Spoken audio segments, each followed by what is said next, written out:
PGCET exam ಬರ್ತಿದ್ದೀರಾ, ರಿಸಲ್ಟ್ಗೋಸ್ಕರ wait ಮಾಡ್ತೀರಾ ಅನ್ಸುತ್ತೆ. So ನಮ್ಮ ಒಂದು ರ್ಯಾಂಕ್ ಪ್ರಿಡಿಕ್ಟರ್ ಅಲ್ಲಿ ನೀವು ಚೆಕ್ ಮಾಡಿ ನಿಮ್ಗೆ ರ್ಯಾಂಕ್ ಎಷ್ಟು ಬರುತ್ತೆ ಅಂತ ಗೊತ್ತಾಗುತ್ತೆ. ಬಿಕಾಸ್ ಬಿಫೋರ್ ರಿಸಲ್ಟ್ ಅನೌನ್ಸ್ ನಿಮ್ಗೊಂದು ರಿಸಲ್ಟ್ ನಿಮ್ಗೆ ಗೊತ್ತಿದ್ರೆ ನಿಮ್ಮ ನೆಕ್ಸ್ಟ್ ಸ್ಟೆಪ್ಸ್ ಏನ್ ಮಾಡ್ಬೇಕಂತ ನಿಮ್ಗೆ ಗೊತ್ತಾಗುತ್ತೆ, ಸರಿನಾ? ಸೊ ನಾನು ಈ ಒಂದು ಡಿಸ್ಕ್ರಿಪ್ಷನ್ ಅಲ್ಲಿ ನನ್ನ ಒಂದು ಲಿಂಕ್ ಹಾಕಿರ್ತೀನಿ, ರ್ಯಾಂಕ್ ಪ್ರಿಡಿಕ್ಟರ್ ಅಂತ.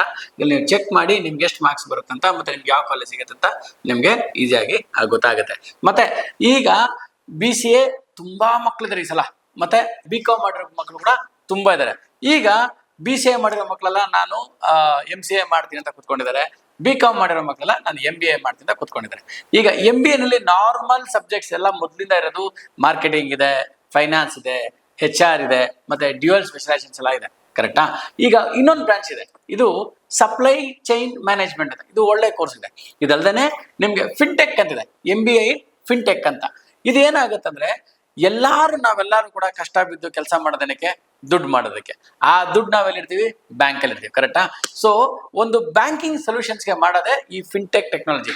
ಫೈನಾನ್ಸ್ ಮತ್ತೆ ಟೆಕ್ನಾಲಜಿನ ಯೂಸ್ ಮಾಡಿ MBA ಫಿನ್ಟೆಕ್ ಅಂತ ಹೇಳ್ತಾರೆ. ಈ MBA in fintech is a very much booming subject. ತುಂಬಾ ಕಡೆ ಬ್ಯಾಂಕಿಂಗ್ ಸೆಕ್ಟರ್ ಅಲ್ಲಿ ನಿಮ್ಗೆ ಕೆಲಸ ಸಿಗುತ್ತೆ.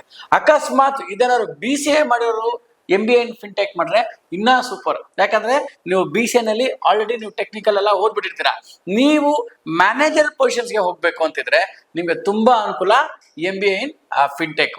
ಸೊ BCA ಮಕ್ಕಳು ನೀವು MCA ಮಾಡ್ತೀರಾ, ಗುಡ್, ನೋ ಪ್ರಾಬ್ಲಮ್. ನೀವು ಬರೀ ಟೆಕ್ನಿಕಲ್ ಇರ್ತೀರಾ. ಅಕಸ್ಮಾತ್ ನೀವೇನಾದ್ರೂ BCA ಆದ್ಮೇಲೆ MBA ಫಿನ್ಟೆಕ್ ಮಾಡಿದ್ರೆ ಇದು ಮಸ್ತ್ ಆಗಿರುತ್ತೆ. ಯಾಕಂದ್ರೆ you have a background of engineer, ಅಂದ್ರೆ ನಿಮ್ಗೆ ಟೆಕ್ನಿಕಲ್ ಬ್ಯಾಕ್ ಗ್ರೌಂಡ್ ನಿಮ್ಗಿದೆ, ಮತ್ತೆ ಫೈನಾನ್ಷಿಯಲ್ ಬ್ಯಾಕ್ ಗ್ರೌಂಡ್ ನಿಮ್ಗೆ MBA ಓದಿದ್ರೆ ಇದೆರಡು ಕಾಂಬಿನೇಷನ್ ಕಂಪ್ನಿಗಳಿಗೆ ತುಂಬಾ ಡಿಮ್ಯಾಂಡ್ ಇರುತ್ತೆ. ಸ್ಟಾರ್ಟಿಂಗ್ ಅಲ್ಲಿ 8 ಇಂದ 10 ಲಕ್ಷ ರೂಪಾಯಿ ನಿಮ್ಗೆ ಸಂಬಳ ಸಿಗುತ್ತೆ. ಆಫ್ಟರ್ ಹ್ಯಾವಿಂಗ್ ಸರ್ಟನ್ ಎಕ್ಸ್ಪೀರಿಯನ್ಸ್ ನಿಮ್ಗೆ 25 to 30 lakhs ವರೆಗೂ ಕೂಡ ನಿಮ್ಗೆ ಒಂದು ಸ್ಯಾಲರಿ ಕೂಡ ಹೈಕ್ ಆಗುತ್ತೆ.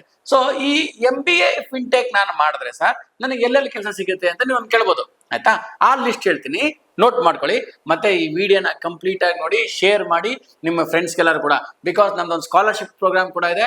ಈ ಸ್ಕಾಲರ್ಶಿಪ್ ಪ್ರೋಗ್ರಾಮ್ ಅಲ್ಲಿ ನೀವು ಭಾಗಿಯಾಗಿ, ನಿಮ್ಗೆ ಯಾರು ಗೊತ್ತು ನಿಮ್ಗೆ ಒಳ್ಳೆ ಸ್ಕಾಲರ್ಶಿಪ್ ಸಿಗ್ತದೆ, ನಿಮ್ಗೆ ಒಳ್ಳೆ ಕಾಲೇಜ್ ಇನ್ನೇನ್ ಬೇಕು ನಿಮ್ಗೆ. ಸೊ ಈ ವಿಡಿಯೋನ ಮಾತ್ರ ದಯವಿಟ್ಟು ಕಂಪ್ಲೀಟ್ ಆಗಿ ನೋಡಿ, ಸೇವ್ ಮಾಡಿ ಮತ್ತೆ ಶೇರ್ ಮಾಡಿ. ಈಗ MBA ಫಿನ್ಟೆಕ್ ಯಾವ್ಯಾವ ಕಂಪ್ನಿ ನಿಮ್ ಕೆಲಸಕ್ಕೆ ತಗೊಂತಾರೆ, ಎಷ್ಟು ಸಂಬಳ ಸಿಗುತ್ತೆ ಅದನ್ನ ಹೇಳ್ತೀನಿ, ಲಿಸ್ಟ್ ಔಟ್ ಮಾಡ್ಕೊಳ್ಳಿ. ಬ್ಯಾಂಕ್ಸ್ ಅಲ್ಲಿ ಕೆಲಸ ಮಾಡ್ಬೋದು, ಫಿನ್ಟೆಕ್ ಸ್ಟಾರ್ಟ್ಅಪ್ ಅಲ್ಲಿ ಕೆಲಸ ಮಾಡ್ಬೋದು, ಪೇಮೆಂಟ್ ಕಂಪ್ನೀಸ್ ಅಲ್ಲಿ ಮಾಡ್ಬೋದು. ಈ ಪೇಮೆಂಟ್ ಕಂಪ್ನೀಸ್ ಅಂದ್ರೆ ನಿಮ್ಗೆ ಗೊತ್ತಲ್ಲ, ಪೇಪಾಲ್ ಅಂತ ಇರುತ್ತೆ, ಅಥವಾ ವೀಸಾ ಇದೆಲ್ಲ ಇರುತ್ತಲ್ಲ. ನೀವು ಯಾವ್ದಾದ್ರು ಆನ್ಲೈನ್ ಪೇಮೆಂಟ್ ಮಾಡ್ಬೇಕಾದ್ರೆ ಕೇಳುತ್ತೆ, 2 ಆಪ್ಷನ್ ಕೊಡುತ್ತಲ್ಲ ಅದು. ಇನ್ಸೂರೆನ್ಸ್ ಕಂಪ್ನಿ ಕೆಲಸ ಮಾಡ್ಬೋದು, ಇನ್ವೆಸ್ಟ್ಮೆಂಟ್ ಫರ್ಮ್ಸ್ ಅಲ್ಲಿ ಕೆಲಸ ಮಾಡ್ಬೋದು, ಸ್ಟಾಕ್ ಎಕ್ಸ್ಚೇಂಜ್ ಅಲ್ಲಿ ಕೆಲಸ ಮಾಡ್ಬೋದು. ನಿಮ್ಮ ಒಂದು ಡೆಬಿಟ್ ಕಾರ್ಡ್ ಅಲ್ಲಿ ನೋಡಿರ್ಬೋದು, ವೀಸಾ ಕಾರ್ಡು, ಮಾಸ್ಟರ್ ಕಾರ್ಡ್ ಅಂತ ಇರುತ್ತಲ್ಲ, ಆ ತರ ಕಂಪ್ನಿನಲ್ಲಿ like visa, master card, Paytm, phone pay, reserve pay, Google pay, Amazon, JP Morgan, Deloitte, ಈ ಎಲ್ಲಾ ಕಂಪ್ನಿ ಕೂಡ ನೀವು ಕೆಲಸ ಮಾಡ್ಬೋದು. ನಿಮ್ದು ಏನ್ ಪೊಸಿಷನ್ಸ್ ಇರುತ್ತೆ ಅಂತ ನೀವು ಕೇಳ್ಬೋದು ನನಗೆ.